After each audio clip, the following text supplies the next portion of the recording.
Well, welcome everybody. I see many people who have contributed before, but also some first-time contributors. So, especially for those of you that this was your first year with us, I'll explain a little bit about us. So, Polk Street Review started as a localized Noblesville anthology. It was run by a few people before us, a couple people, and they wanted to step away from it. Alice was like, "Hey, Sarah, this would be great if we took this over." So Alice still does most of the work, but I'm here to help a little bit and cheer her on. Um, and so we took that over since you said 2017. That was the And first book. We took it over in 2016 and took submissions and then published in 2017. Yeah. Sorry. Go ahead. oh, you're fine. We still welcome people with Noblesville connections, but we are no longer admitted or limited by that. I said admit because I of know. admittance in this room. um, and so we have people who submit internationally. We have a special connection now to Northwest Arkansas, Northeast, Northwest. Northwest. Northwest, I got it right. You did. And so yeah, we are really with the power of the internet really becoming international and making those special connections.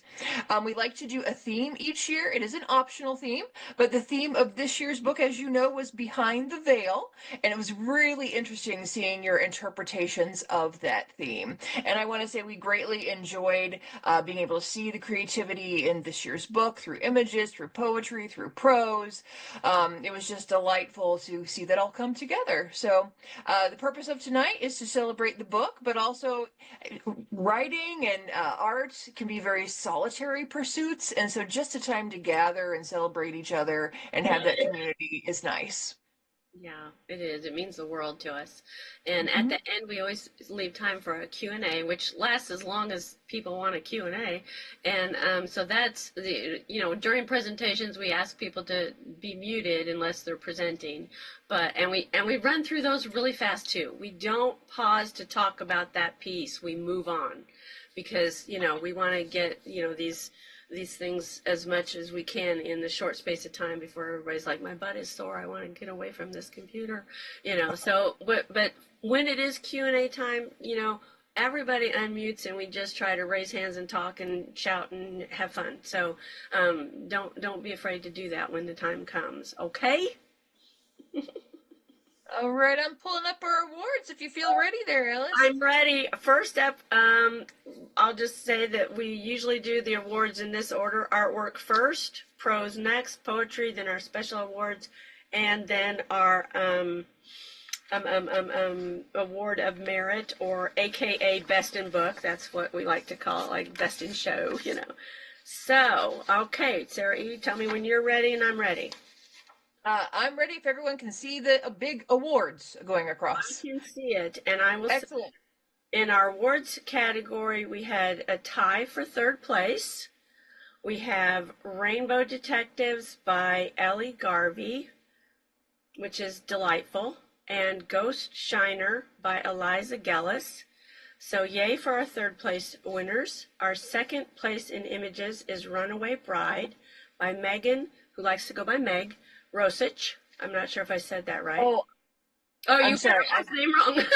I'm so sorry. That's okay. It is Megan Completely my Rosich. fault. Yeah. Yes. And I may not have her name pronounced right because I don't know how to pronounce it, but if anyone knows her, it's Megan Rosich. Okay, and in first place we have Woman by Michael Mellon, and I just love this piece. We'll talk more about it later, but I thought it was fantastic, and so did Sarah E. So that was our first place winner. Okay, so moving on to prose. Our can't talk. Third place prose winner is Her Essence Lives by Gail Malin, which is just a wonderful piece. We loved that. Second place prose came from our farthest away submitter in Poland, Burden of Responsibility by Norbert Gora. You have Nora Gora. I do. I apologize. This is so much fun. That's just terrible. By the way, Can't beat live performances. if either of us mispronounce people's names, we really apologize and tell us in the Q&A how to pronounce your name correctly. Okay, first place in prose is Lives Hidden Behind the Secret Veil by Brenda Cox. A wonderful piece. Okay, on to poetry. Excuse me. Third place in poetry, we also had a tie. We had Morning Song by Nancy Simmons and Standing in Day's Doorway by Michael Mike Strussel. So both of those were our third place poems, and we just loved them. They were fantastic. Second place, Late Summer Feast by George W. Wolfe. First place, Dear Dorothy, Now That You're Back by Bonnie Cox Searle. Wonderful. Now, on to our special awards. Our special award winners this year, we had two, Donovan Barrier and Maureen Brustkern. Yay! Donovan's poems consistently address difficult but important issues like oppression and mental health. He does it in an unflinching voice with poetic grace and thoughtfulness. We also like that Donovan challenges the reader to look behind the veil, often regarding rather taboo topics and seeing things from other perspectives. Maureen's set of pieces this time around about her experiences living in the Middle East went far deeper than a travel log. She offered insight into cultural differences and gender disparities with a tone of yearning to understand rather than superiority. Maureen's nuanced pieces helped the reader peer behind the veil of the lives of women in the Middle East, yet maintained the realization that the veil could never fully be lifted unless you truly lived inside the culture. And then, our final award of the night, we do go through these quickly, don't we? Our award of merit, our best in book, The Fabulous, On Memories and Acts of Care by Callie J. Smith. Yay! Callie's piece is relatable, it's well written, childhood memories intersect with present choices, and who cannot relate to visiting a place from your past and despite the changes finding it intangible, vivid, inviting. Callie weaves together multiple vignettes to form a nostalgia that is sweetly pleasing yet not sappy, and a deep place of continuity and warmth. Yay, everybody clap and give yourself some praise. Wonderful, wonderful job to our awards winners. Apologies for any names we got wrong. Yes. I apologize. Your images are so beautiful, though. We'll be okay with it. It's fine. Those are all such wonderful pieces. I know most of you have books, so you've probably read some of these pieces and seen them and everything. But if not, hopefully you'll get a hold of a book somehow and be able to enjoy them slowly and over time. I can't tell you how many times I've already read the book since we got it printed, after having gone through all the formatting and the layout and reading and seeing the pieces, the visual pieces, and reading the pieces over and over and over. I've still read the book like 4 times since then. So I love it. I think it's the best book ever. So, okay. I'm sorry, excuse my cough. I don't usually talk this much, and with my lung disease, I will get a little congested and have to cough at times, so I apologize for coughing. Okay, Sarah E., are you ready for us to go on to... I am ready. And did I hear correctly that Michael Malin's not going to be here tonight? Right. Okay. So then do we want to skip that one and go right to number 2? Let's just show the image one more time. Is that okay? Can you just do that? That is absolutely fine. Give me a moment to pull it up and we will admire it. Or people might not have been aware he was the number 1 first place, but it's a really good visual piece. All of them are. I mean, I don't know why I said that. All of them are good. Well, you know what, though, Sarah E., we could just wait till the Q&A and pull up any art pieces that people want to see again. Oh, I'm almost there. No problem. Okay, all right. I didn't want to. Okay, there it is. Such an expression on that face. Mm-hmm. Yeah, we were intrigued because we couldn't quite figure out what it was she was thinking. It had that Mona Lisa quality of what's going on there. Mm-hmm. Also had a quality of, like ancient sculptures. I thought, yet it's a painting. So I just thought it was very intriguing, very intriguing. All right. All right, I'll stop share. What I will do to help make things smooth is I will announce who's going next, but also who's in the batter's box. That way you can be ready. So that way you can come off mute before you speak and, just be ready to go. So right now we're going to do, well, first I'll say who's in the batter's box. In the batter's box, we have Maureen with gender messaging while camping on Aramco's Arabian Gulf Beach. But right now, we're going to hear from Nancy Simmons with the poem Morning Song. Morning Song. Fog drapes the lake, pressing the night back into the water. Alas, insistent dawn sends forth her golden tendrils to cup the ragged horizon in gentle hands. The fog shifts, restless in the growing light. A fish jumps to break the spell, and ripples spread across the surface, teasing the white veil until it melts away. The new day yawns, awake now, and whistling like a bird. It was just beautiful. Yep. I think that's maybe my favorite of all your nature poems, Nancy. Thank you. Thank you very much.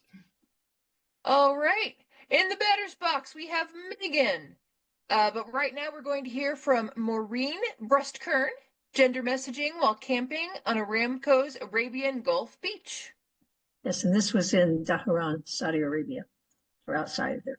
Anyway, I am not free while any woman is unfree, even when her shackles are very different from my own, from Audrey Lorde. Western and Saudi males swim, dive, frolic like peacocks, prance, cocky, skin exposed, unfettered, balls fly, friendships form, splash, laugh, run free, unrelenting sun, water, relief. Sun fades, men build campfires, greedily feast on seasoned rice and meat prepared by women, play music on ouds, ricks, and goblet drums, dance, wave swords, sway gently to the haunting sounds. Saudi females sequester in tents, stem blood flow from butchered dinner roasting on revolving spits over ashen wood fires, chat, laugh, tend children unseen. Bodies covered, faces veiled, females serve men dinner, wait silently in stifling tent as men eat, laughing, talking, then wordlessly clear remains, consume leftover scraps. After dark, exhausted Saudi females hover in ocean, black blobs, soaked abayas, veiled faces, waist-high immersion in salty, sun-heated water, converse softly, camaraderie. Western women constrained like sand crabs, camouflaged, concealed in fear of modesty police, discreetly clad under burning sun, restricted to area within signed barriers, shunned by locals, both male and female.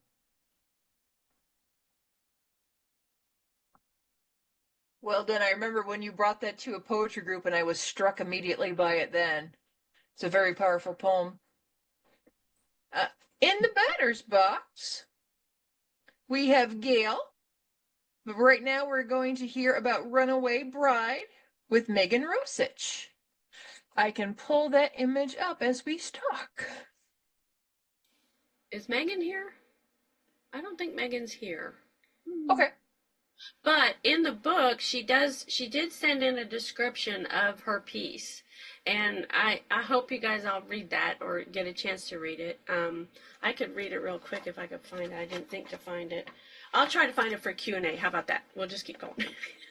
Is that all right? Okay, do you want me to go ahead and move on to the next presenter? I think so. Gail, that's going to be... No Great. So now we have Gail Malin with her Essence Lives. And Donovan, you're on deck. Yes. Okay. Can you all hear me? I'm ready. Yes.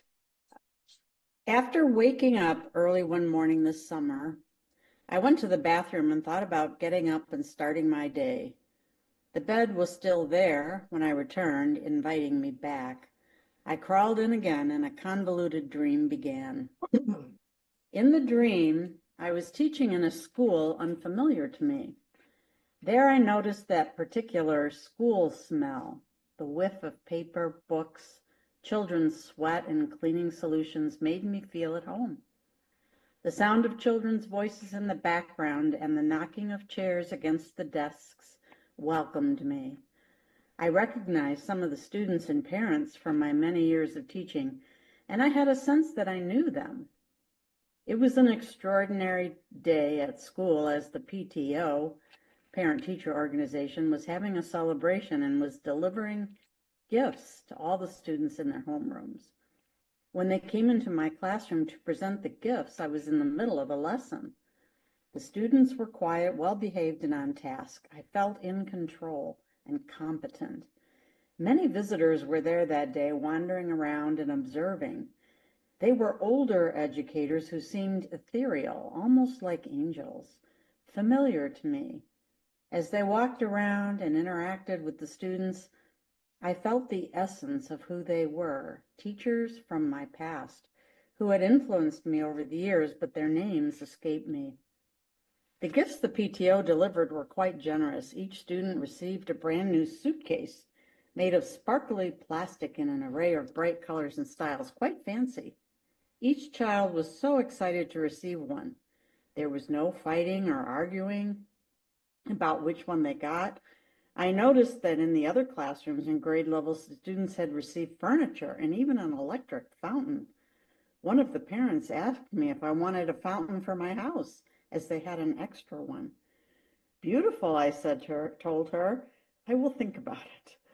I began to get the students settled again. I wanted to use the suitcases as a part of a lesson. So I had the students lie down on the carpeted floor and close their eyes. I put on some relaxing music and began a visualization exercise as a pre-writing activity. I began asking them questions about a future trip they might take. Close your eyes and imagine that you are about to embark on a long journey. Where are you planning to go? Who will be with you as you travel? What will you place in your new suitcase? Why did you choose what you did? What do you plan to do when you arrive? Will you be somewhere warm or cold? Do you have everything you need to do all the things you want to do? Did you pack enough clothing for warmth, or perhaps you'll need a swimsuit and a few t-shirts for the heat, sunscreen, goggles, flip-flops? Did you pack a good book to read or your tablet to play a game? Do you want to bring a notebook or colors to draw or paint while you're there? Do you have a camera or a phone to take pictures? As the children continued to relax on the floor, the door to my classroom opened, and in walked my mom, dressed in crisp white slacks and a pale pink blazer with a white top underneath. She was wearing pearls and her matching clip-on earrings. Her white hair was styled short and her blue eyes sparkled as she looked up and smiled at me, vibrant, alive. She didn't approach me, but turned and smiled at the class. She walked forward towards one of my angel helpers. They looked at each other like long-lost friends and embraced each other. At that moment, I turned back to my teaching. I sensed that I needed to get back to my students and move ahead with my lesson. When I turned around again, the angels were gone. Mom was gone too. Mom passed away almost 3 years ago, and it's been a long time since I've seen her in a dream. She was so present there, observing me in my job as a teacher. Having been a teacher herself for many years, her influence and approval have been vital to me. Even though I am retired now, the teacher instincts loom large in my life. She and I always shared the same passion for education. She looked so good in the dream, confident, walking, loving. I felt the warmth of her presence as I woke up. It was weird and wild as dreams can be, but I'm glad she came to visit me that morning. I'm not sure when she wrote this note to me, but I found it tucked in a journal the day after I'd had this dream. Certainly, I'd had a visit from beyond the veil. Dearest Gail, it's almost 10 o'clock, and I haven't had my cereal, but I've had the enclosed things sitting on my table by my coffee and decided to drop you a line. Perhaps you can use the stickers at school for a bit of sunshine for your students. It's been a busy week, but a good one. It's good to keep busy. Love you so much, Mom. Enclosed with the note were some sunshine stickers. We found that very heartwarming. Thank you. Thank you so much. Chuck, you're in the batter's box. But right now we're going to hear from Donovan Barrier with I Hear You.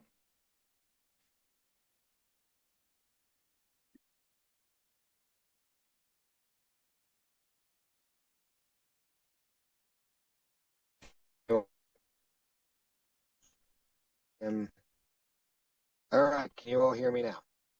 Yes. Okay. Okay, so here we go. I don't know your pain, and I never will. Torn from your roots, planted in acidic soil, made to speak a tongue not yours, while condemned for speaking your own. Close family is now distant relations, and though you're made in his image, you're told and shown otherwise. I want to help you, but I can't. It's not in my place, nor in my power. All I can do, and it's a poor offer, is tell you this. I hear you, and you're not alone.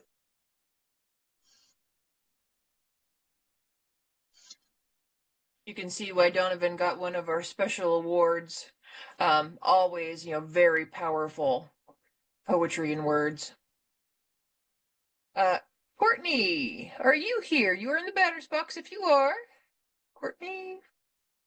Okay, we may need to read Courtney's for her, Okay. but we have time because right now we're going to do Chuck. Chuck Kellum now with the poem Her Worry Hats. Her worry hats. For every occasion to worry, she has a fine hat to wear.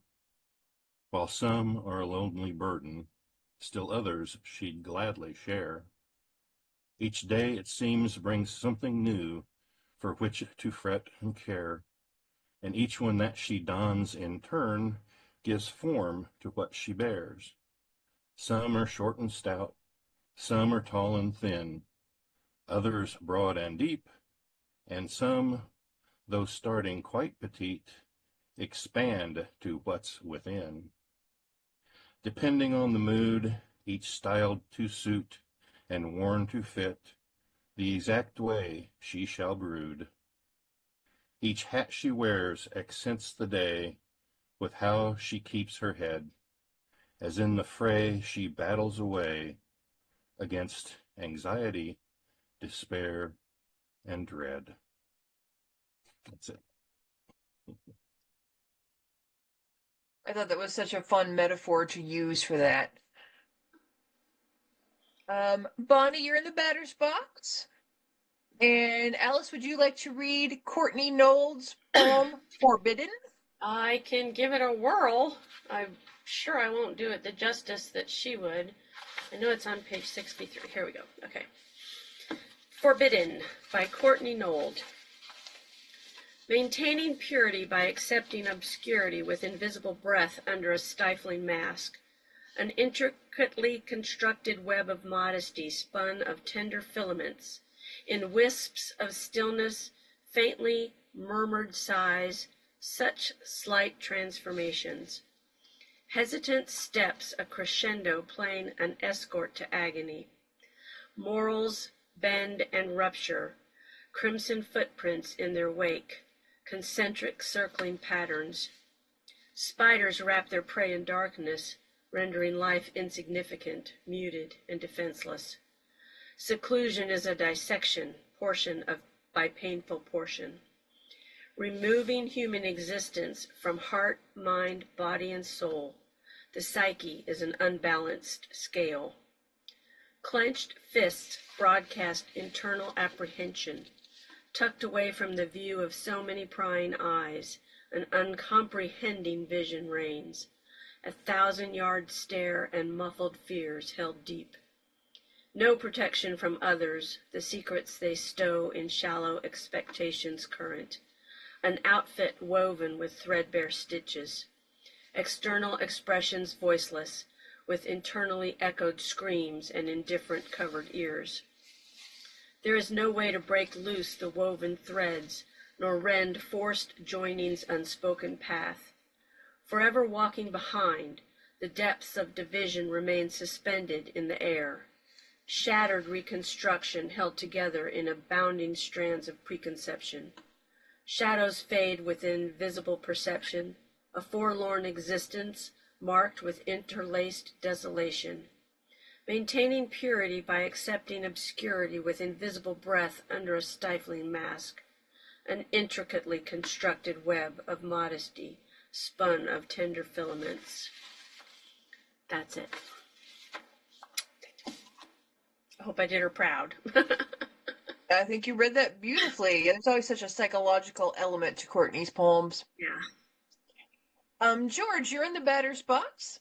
Right now we're going to hear Dear Dorothy, Now That You're Back by Bonita Cox Searle. Dear Dorothy, now that you're back, when the winds wound round your window, taking you beyond the old bat on the bike and the mind reader man, did you happen to see anyone who looked like they were lost? Because there's a few folks missing from my window, and I just wondered. I love the whimsy of that poem, and it was just so timely with Wicked coming out too. So The whimsy and the poignancy, that is not an easy combination to do, and you did it, and I love it. Thank you. Thank you. All right. The batter's box is Mairead, but I believe, Alice, you were going to read Mairead's poem. Okay. Then right now we're going to hear In the Spirit of Zen by George W. Wolfe.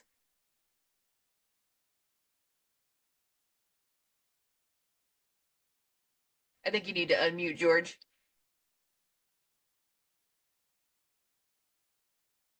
Okay, now you can hear me?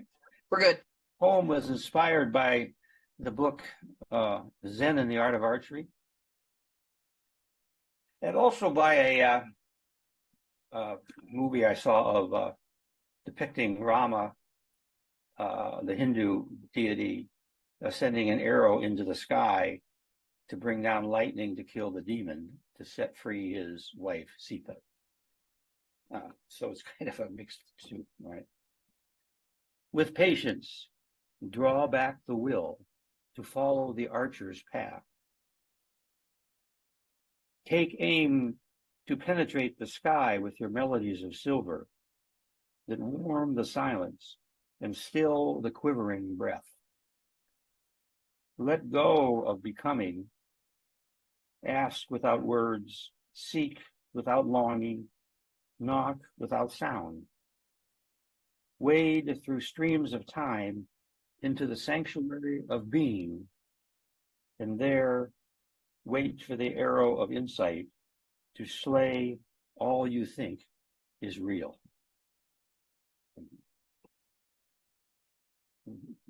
Excellent. I always enjoy the backstories behind yours, George, whether they're scientific or something in a belief system. That's always fun to see. All right, Callie, you're in the batter's box. But let's hear Lying Behind the Fog. It's by Mairead Galen Lewis.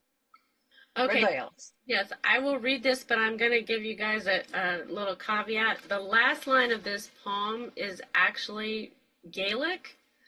I cannot speak Gaelic, so I'm gonna read the poem with the English translation of the last line because I don't want to butcher this beautiful language that I cannot pronounce. Okay, so if you have the book, you'll be able to read the Gaelic, but I'm just gonna read the English translation of that last line. The poem is Lying Behind the Fog by Mairead Galen Lewis. Fog drifts across the road. My steps weary grow, a journey leading forward, a destination I do not know, yet readily ahead of me, a path I almost see, shining, beckoning onward, lying behind the fog. The end. Thank you, Alice and Mairead. Yes. Time for Callie. All right, to bring things home, we always like to end with the best in book. And so this year, this by Callie J. Smith with the piece on memories and acts of care. Behind the veil, beneath the curtain, through the door that opens even just a crack, I find myself seeing more than I used to see. Perhaps it's a gift of age. Every direction I turn, I notice the past winking at me from somewhere just beyond the present. At the intersection of State Roads 32 and 38 in Noblesville, Indiana, sits a little strip mall. It's had many updates over the years, but I can still see where my father's drugstore used to be. I have a scar on my right knee from all the times when going with my mother to visit him at work, I'd trip and fall at the threshold entrance. The bloody knees didn't diminish my enjoyment of the visits, though. I remember so many times skipping ahead of my mother into the store, eager to see that proud dad smile I knew my father would wear when he saw me. He had me honestly believing that I was bringing him a treat in the simple act of showing up. Of course, that was years ago. The drugstore was bought out by one chain and then another. Businesses have come and gone. And yet I can still almost see the old drugstore with its red and white lit up sign above the glass front door. I can still see my father's smile from behind the pharmacy counter. Even with the passage of all this time, I find that place and that time and my father's care still smiling at me from across the years. Intangible, vivid, inviting. I catch these glimpses, and it's not only my father's face I see. Other pasts pop up here and there, and while some hold unpleasant memories, it's the memories of care that strike me in a different, deeper place. Several times a week, I ride my bike along a wooded trail near my home. Sometimes I don't see another person the entire time I'm there, but I invariably notice signs of where they've been. Brush is cleared, trailside grass is trimmed, honeysuckle is cut back and covered in garbage bags to keep the invasive growth under control. Self-appointed volunteers clearly pour hours into that place. One day I showed up there after a storm and rode cautiously, knowing trail damage lingers long after mud dries. And yet I found debris already cleared. Someone had taken a chainsaw to a fallen tree, removing middle segments blocking the trail. I almost rode by with a passing thank you to the universe, but then I stopped. Looking closer at an exposed side of wood, I saw what had caught my attention. A chainsaw artist had carved a smiley face into the fallen tree. Splashes for eyes, gouge for a nose, rough mouth with both corners turned up. It smiled at me. I smiled too, and kept smiling for miles afterward, grateful for a place that manifested care like that. Spaces speaking care draw me back again and again. They whisper of a certain kind of past.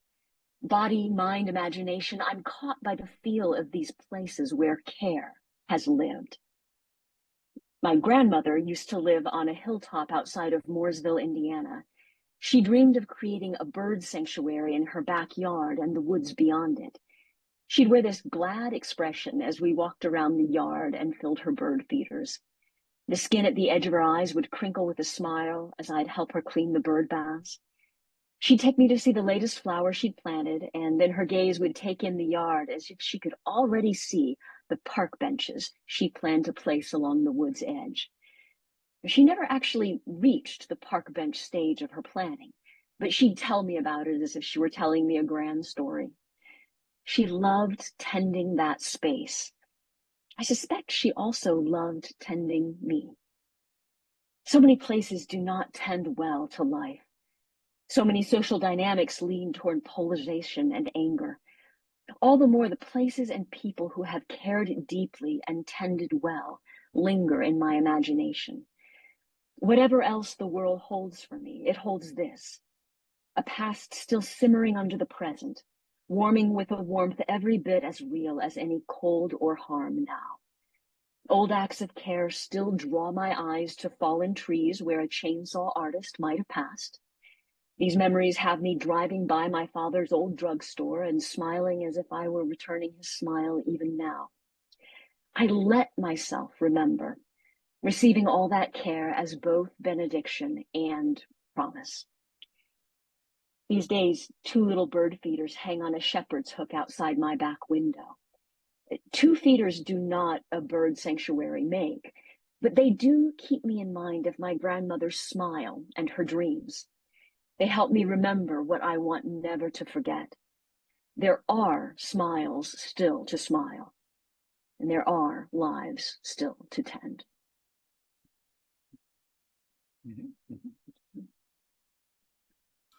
Oh, that was beautiful. Beautifully read too. I mean, Yeah, you have an NPR kind of voice. It's I'm very clear. Just draws you right in. Oh man, So, you guys yeah, are awesome. you go ahead, Alice. Did you want to introduce our Q&A time? I do. I want to say a couple of things. First of all, Sure. Callie, that was beautifully read and wonderful, and I just loved your piece and all the pieces in this book. Sorry, I really am like overcome in this moment. I just feel like everybody's pieces spoke to me individually. I know they spoke to Sarah E. too, but I'm only going to speak for myself. Every single thing that's in this book was a connection for me so deep and so profound to not just you yourselves, the people who created those pieces, but to things in my life that I've experienced, that I've felt. And that to me is true art. If I can connect to something that you've created and see something of my life in it, that's the connection between the creator and the person who's their audience. And you guys gave me a book full of, as Kelly was talking about, memories and connections, and I can carry those forever. And I just thank you so much for that. I wanted to say that.